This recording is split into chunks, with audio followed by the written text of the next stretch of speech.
Olá, meus amigos, minhas amigas, meu nome é Kátia Vivas, astróloga e taróloga, e como eu falei, até já é até já mesmo, ou seja, estou retornando aqui para falar sobre a lua cheia, breves e rápidas palavras, né, mas que está bem interessante. Essa lua cheia, né, é interessante que esse ciclo que nós estamos passando, esse período, né, que é o período justamente do eixo Áries-Libra, tá, em termos, né, numa estação do ano, né, que é a primavera, tá, é um período assim que chega na metade do ano astrológico. Então é como você meio que repassa as coisas que já passaram, né, para renovar de novo as energias para essa próxima etapa aí, tá? É uma lua cheia que vai ter o signo de Áries no ascendente. E uma particularidade dessa lua cheia, entre outras, né, que ela tem bastante, né? Bom, o eixo Áries Libra, como eu falei, você está trabalhando o tema relacionamentos e acordos, né? Ou seja, como é que você, Áries, né, o seu ímpeto, o seu eu, a sua expressão, o seu ir à luta, a sua conquista, né? E Libra é o encontro, né? É onde eu me regulo com o outro, é onde eu faço as concessões, é onde eu, na verdade, tento entrar. Eu me espelho também, eu tento entrar numa sintonia aí. Porque o eu sozinho não dá em nada, ele precisa do outro, seja esse outro quem for, né? Para se a gente se complementar.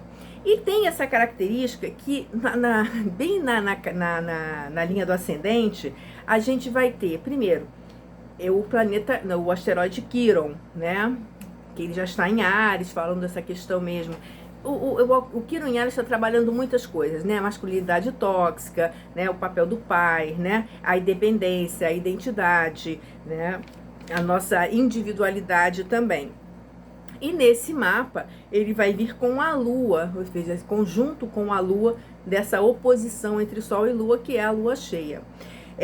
Então, as nossas emoções, as nossas feridas emocionais, né? A nossa dificuldade de expressão do nosso eu, está aí, né? E precisa ser curada, porque o Quiron é a ferida e o tratamento da ferida, né? A gente precisa se expor, a gente precisa de verdade dialogar, estar presente dentro de uma relação. E quando eu digo estar presente dentro de uma relação, é você saber se colocar.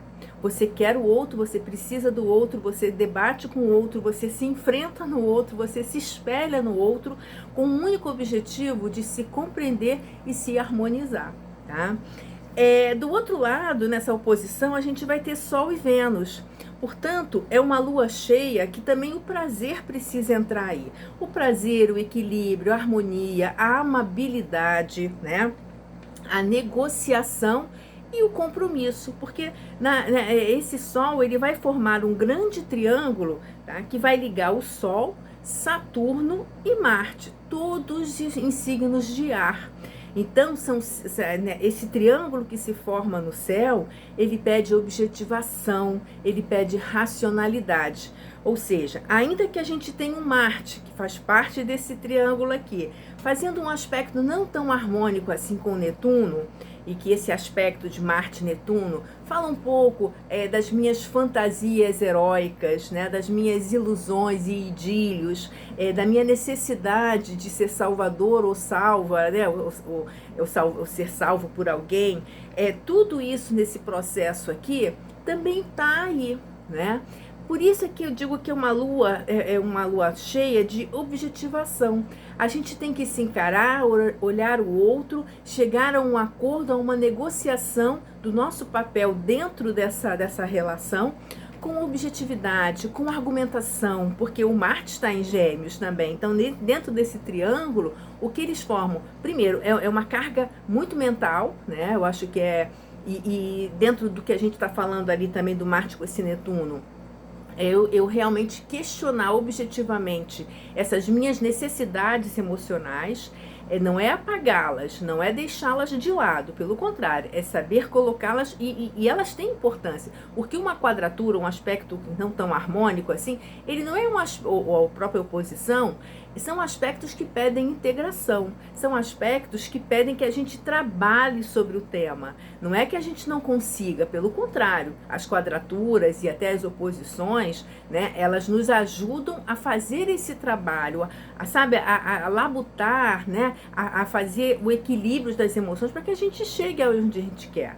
Né? Porque a quadratura é um contato. Então, quando a gente fala desarmônico, não quer dizer que muitas vezes as pessoas têm aspectos harmônicos como trígonos, principalmente, esse trígono fala sobre isso, né? E são pessoas que às vezes mas não são acomodadas naquela situação. Então, as quadraturas ajudam a mover essa engrenagem toda aí, tá? Bom, o que eu queria falar então é um período, né, de que você tem um impulso amoroso, um impulso em direção ao outro, de negociação, de acordos, tá? É importante encontrar correspondência, encontrar equilíbrio nessas relações, tá? Isso eu acho bastante interessante, mas sem deixar de lado o prazer, né? Eu acho que isso também se sobressai nessa dinâmica aí. Com Marte em Gêmeos, vai ser muita palavra, muito encontro, muita conversa, muito movimento, muita argumentação, né? Isso é bem interessante. Então, eu diria que essa lua cheia eu vou à conquista do outro para me autoconquistar. Um pouco por aí, meio filosófico, mas é importante isso, ou seja, a gente saber qual o lugar que a gente ocupa dentro das nossas relações. Queria só chamar a atenção para duas coisas, quer dizer, essa semana, como eu falei no vídeo anterior, né, sobre as cartas da semana, Saturno e Urano estão nessa quadratura praticamente exata no céu, né? Então esse conflito do novo e do velho, da tradição e da inovação, né, está bastante forte, né? É uma tensão, a quadratura é uma tensão, é uma pressão. A gente tem milhões de aspectos aí fora que a gente pode falar. As questões com relação à guerra da Ucrânia, a questão mesmo desse jogo político que a gente está envolvido, das eleições aqui no Brasil e outros tantos por aí, né? É importante a gente entender que é um período muito tenso e essa tensão vai continuar até o final do ano, né? A gente vai ter no dia 25 de outubro um eclipse.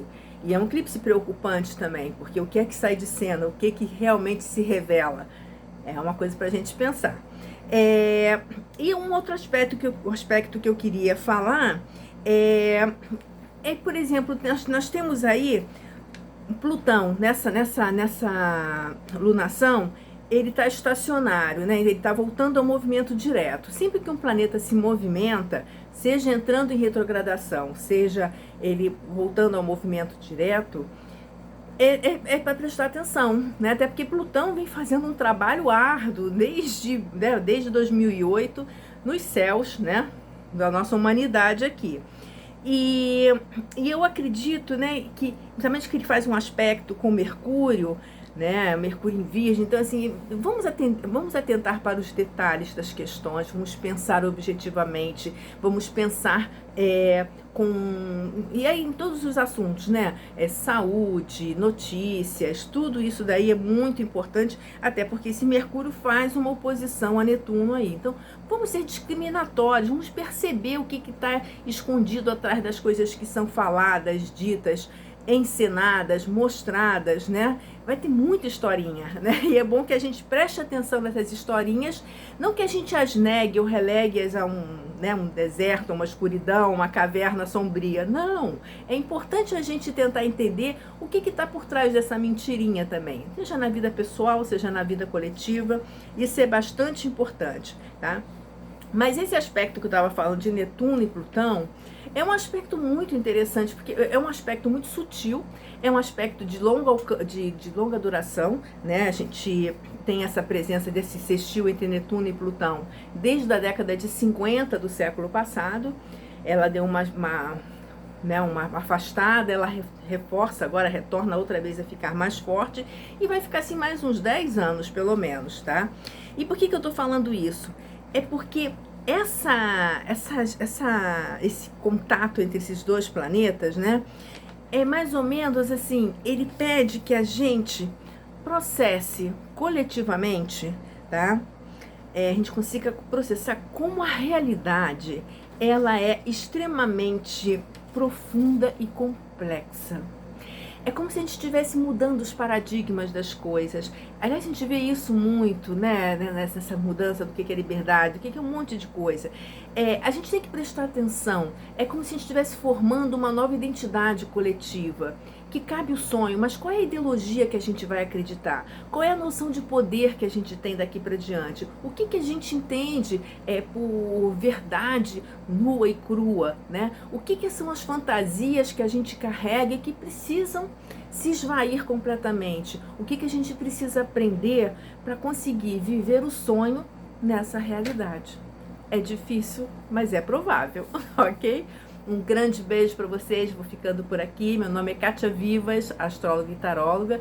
Gostou do vídeo? Curte ele e envia para os seus amigos, tá bom? Um grande beijo, eu volto em outro momento para falar um pouco mais sobre as questões do céu. Beijo, tchau, tchau.